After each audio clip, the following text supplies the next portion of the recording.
Okay, so I'm going to go over the unique focus of symptom management theory, and I'm going to go through the model very briefly, just to emphasize a few very important key points. So, first off, the symptoms that patients present have three components in every person. And what we need to understand is that there's the psychological, the physiological, and behavioral or developmental, components. Um, Physiological responses correspond to the physical manifestation of the symptom. So that's like the actual ache and pain or whatever it is that they're describing. Then we have the psychological responses, which are typically revealed through like mood swings, inability to concentrate, and altered, self-esteem.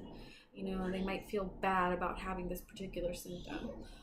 There's also behavioral changes, and those are usually objective manifestations. And in this case, it's the nurse or the family members that are noticing the changes in the patient. So there could be changes in verbal and social communication. They could notice that the patient has socially withdrawn from things that they would typically be associated with. There are changes basically in the patient's everyday life and their normal functioning. Also important is to review the environment in which these symptoms are occurring. We need to know that. It's very relevant. So that could be either the physical environment, the social environment, or the cultural, all very important, equally important. Environments that are physical include, just being at home, work, hospital, school, whatever. Social, it's going to be the support system that's available for the patient. How strong is that support system? What kind of interpersonal relationships does this person have? And also cultural aspects. Cultural aspects like ethical, racial, and religious affiliations are going to come into play so much more than we expect them to, in how a person decides to treat a particular symptom or denies a particular treatment of the symptom. It's very important. We also have other aspects of this model that are, in particular, very relevant.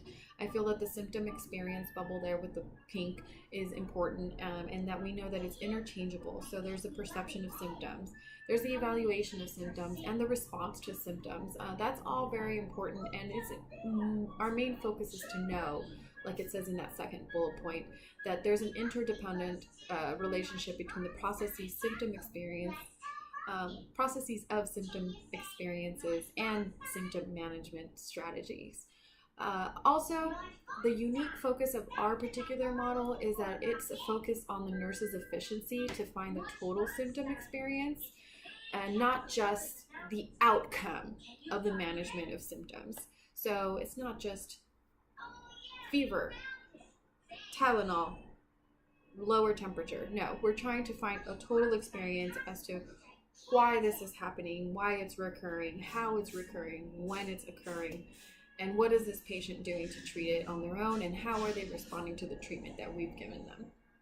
So that was a very basic example, but of course it gets much more convoluted with that. And thirdly, another point is that we want to avert or delay a negative outcome through biomedical, professional, and self-care strategies. So this is our unique focus in a nutshell, and I'll leave you to review that model on your own.